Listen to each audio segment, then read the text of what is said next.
C'est l'heure de notre grand débat sur Sud Radio. C'est parti. Fusillade en plein jour sous fond de trafic de drogue dans le quartier des Moulins à Nice. C'est la troisième fusillade qui éclate en un mois. Bruno Bartocchetti, qui est au rendez-vous, qui est déjà là, secrétaire national de SGP Police FO, chargé de la zone sud. Bonsoir Bruno.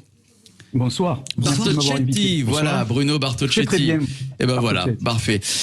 Dites-moi Bruno Bartocchetti, vous qui êtes entré dans les quartiers, décrivez-nous d'abord ce qui s'y passe dans ces quartiers. Est-ce que vous pouvez nous décrire ce que vous voyez lorsque vous, policiers, vous rentrez dans ces quartiers, évidemment, qu'il se passe des choses ou pas? On sait qu'il se passe beaucoup de choses en sous-marin. Qu'est-ce que vous voyez, Bruno? Vous savez, déjà, on a vu surtout une évolution dans ces quartiers sensibles. Et ce qu'on retient également, c'est que ça a été dit précédemment, 90%, 95% de la population de ces quartiers dits sensibles se tiennent très correctement. Et on peut les féliciter parce que c'est très difficile au quotidien de vivre au milieu de la racaille. Nous, lorsqu'on va dans ces quartiers, bien évidemment, il y a tout un montage qui est mis en place. Nous avons des guetteurs. Ils ont leurs guetteurs, c'est leur emploi. Et quand on arrive, tout paraît calme. Maintenant, sous fond de drogue, lorsqu'il y a des règlements de compte et lorsqu'on peut toucher au cœur de la drogue ces dealers, c'est sûr que les réponses peuvent être très violentes, très dures. Et c'est pour cette raison qu'on constate de nombreux policiers blessés dans l'exercice de leurs fonctions. Il n'y a pas que les flics à retenir aussi, vous imaginez, les enseignants, les postiers, de toute façon, toutes les professions qui peuvent tenter d'exercer leur métier dans ces quartiers sensibles. C'est très, très difficile, effectivement. Vous parliez de guetteurs à l'instant et je crois que ces guetteurs, ce sont surtout des jeunes de 13, 14, 15 ans qui ont peur des grands des quartiers et qui vont faire le guet moyenne en finance. Je crois que c'est 2000 € par mois que gagne un chouf. Quand ils font le chouf. Oui, c'est possible. Alors ça vous dit, 2000 € par mois, ça vous donne le montant du chiffre qu'ils gagnent avec le trafic de drogue. C'est incroyable. Oui, Bruno? Oui, vous savez, on va parler de Nice, mais on peut parler de Marseille, une ville que je connais bien, qui est une très très grande ville. Les 30 cités les plus performantes en matière de drogue, c'est un chiffre d'affaires de 20 000 € par jour en matière de drogue. C'est un véritable business, c'est une entreprise. Chaque cité, c'est une entreprise, comme vous dites très bien, et surtout ce qui est à retenir, c'est qu'ils sont capables de tout pour sauver leur entreprise.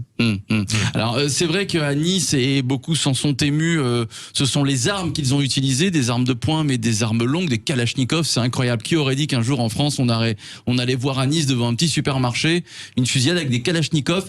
Bruno, comment on a vu ça à Dijon aussi? Oui, c'est vrai. C'était les C'était la communauté tchétchène. Non, c'était les gens de la cité qui avaient les kalachs. Il y a l'Est et le reste, mais ce trafic existe depuis des années. Bien sûr. On va pas se mettre des œillères. Alors Bruno, comment ils se procurent ces armes? J'ai bien compris qu'ils gagnaient beaucoup d'argent, vous le dites, 20 000 € par jour avec le trafic de drogue, mais de là à se procurer des kalachnikovs, est-ce que vous savez par où ils passent, comment ils font?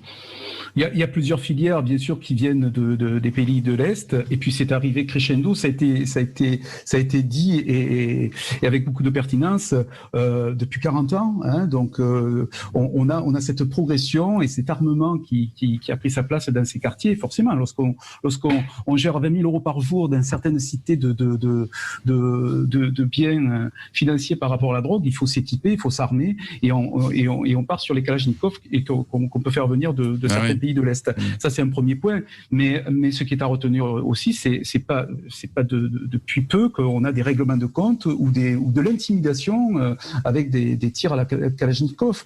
Et je suis malheureusement pas surpris par ce qui s'est passé à Nice. Ce qui est important de retenir, est-ce qu'on veut réellement se donner les moyens de travailler? Là, je ne vais pas participer à ce sondage parce que l'État...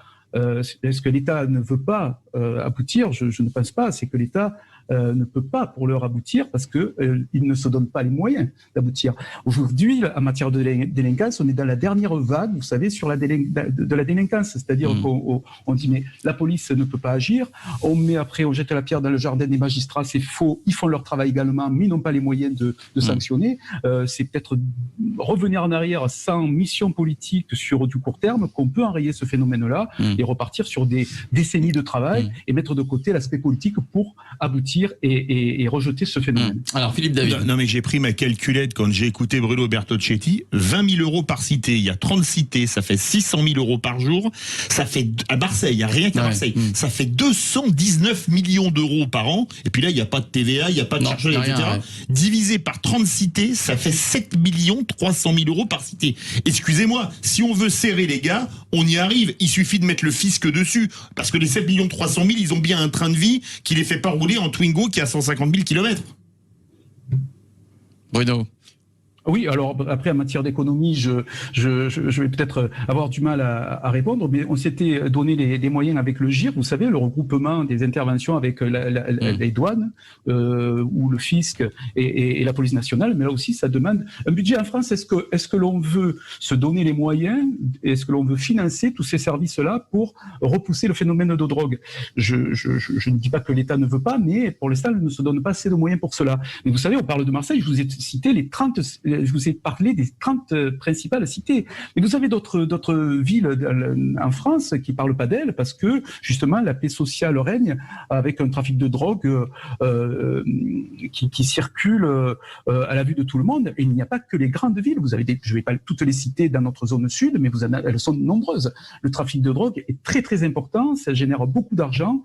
Et c'est vrai qu'il faudrait qu'on se donne les moyens. Maintenant, nous, policiers et magistrats, nous ne pouvons pas répondre à cette question. C'est à nos politiques de se donner les moyens. Alors on va laisser parler et répondre un ancien magistrat qui est Philippe Bilger. Bruno Bartocchetti, moi j'ai tendance à répondre que, en effet, on veut lutter contre le trafic de drogue. Je ne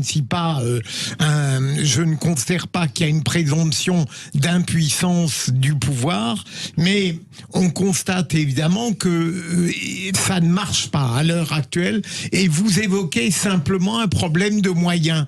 Quels pourraient être les moyens qu'on pourrait mettre en œuvre si on n'a pas une volonté, mais profondément politique, de lutter contre ce trafic de drogue dans des cités où on n'a plus le droit d'aller, où lorsque la police y va, elle est agressée et souvent absolument pas soutenue par le pouvoir politique. Les moyens, c'est quoi? Les moyens, vous savez, alors...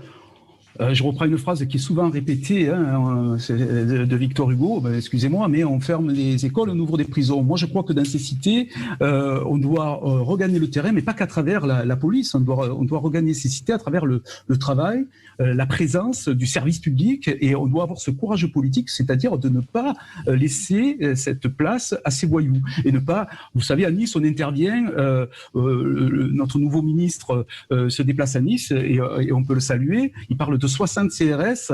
Non, c'est pas avec des CRS qu'on va régler ce problème-là. On va le régler sur du court terme. Tout va s'apaiser pendant quelques semaines. Non, on doit on doit déjà sécuriser nos enseignants dans des endroits pareils. On doit pouvoir s'exprimer dès l'enfance, je crois, et à travers le travail. Donc, c'est une question qui est difficile parce que je n'ai pas les réponses, mais tout ne doit pas reposer sur les épaules de la police et de la magistrature en matière de sécurité. Et en plus de ça, monsieur, pourquoi on ne le fait pas dès aujourd'hui? On va poursuivre le débat dans quelques instants.